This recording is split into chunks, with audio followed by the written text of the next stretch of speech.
to the next video in our series on the Network and Information Systems Directive, or as more commonly referred to, NIS2.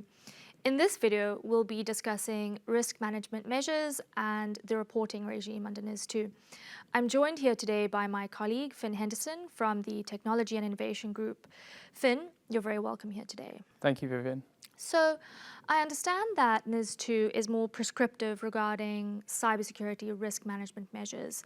Can you tell us a little bit more about this? Absolutely. So Article 21 of NIS2 requires important and essential entities to take measures to manage the risks posed to their systems underpinning their services, as well as to prevent or minimize the impact of incidents on the provision of their services.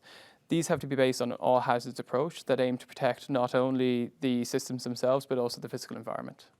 I see, thanks Fionn. And tell me, is there a minimum standard for the kinds of measures that entities must implement to manage risk? Yes, of course. So Article 21 of NIS2 contains several minimum measures that are required.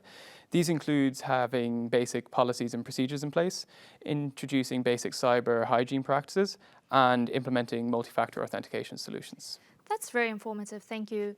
So moving then on to the supply chain.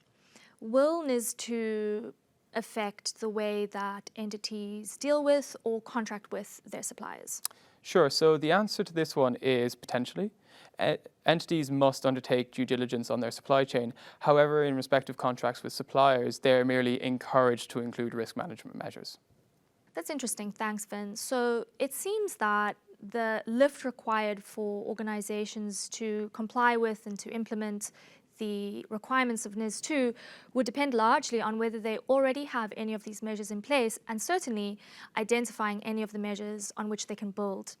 So moving on then, can you tell me a little bit more about the reporting regime under NIS2?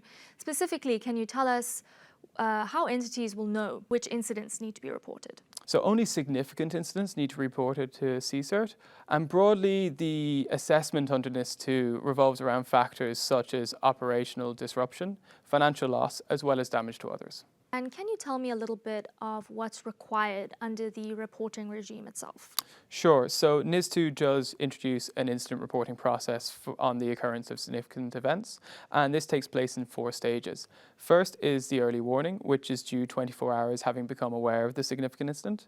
After this is the incident notification, which takes place 72 hours after the fact. Next is the intermediate status reports, which must be provided only on request of the relevant authority, and so this may not always be applicable in practice. And finally is the submission of the final report, which is due within 1 month of the incident. However, where the incident is still ongoing, a progress report must be submitted instead. Thanks, Fionn. Those are certainly some very tight timelines. And tell me, when it comes to reporting to recipients of services, customers, rather than reporting to authorities, are there any instances where an entity must notify or report incidents to the recipients of their services? Of course. So entities must notify recipients where a significant incident or significant cyber threat takes place that is likely to adversely affect the provision of their services. Also, when it's in the public interest, CSIRT can either inform the public of the incident or direct the entity to do so themselves. Well, thanks for that, Fionn. It seems like NIS2 certainly is more prescriptive when it comes to both risk management measures and to reporting.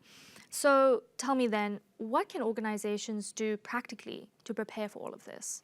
Of course. So as a first step, organizations will almost certainly need to revisit their internal policies that are relevant to NIS2. So here we're talking about their incident response policies as well as their IT security policies. And then, of course, it's important that these organizations go ahead and implement the changes that are affected, as well as provide appropriate training to staff. That's very helpful, thank you. Thank you very much, Fionn, for your time and for your insight today. And thank you to all of you for watching. That's all we have time for today. Next week, we will be talking about enforcement and governance.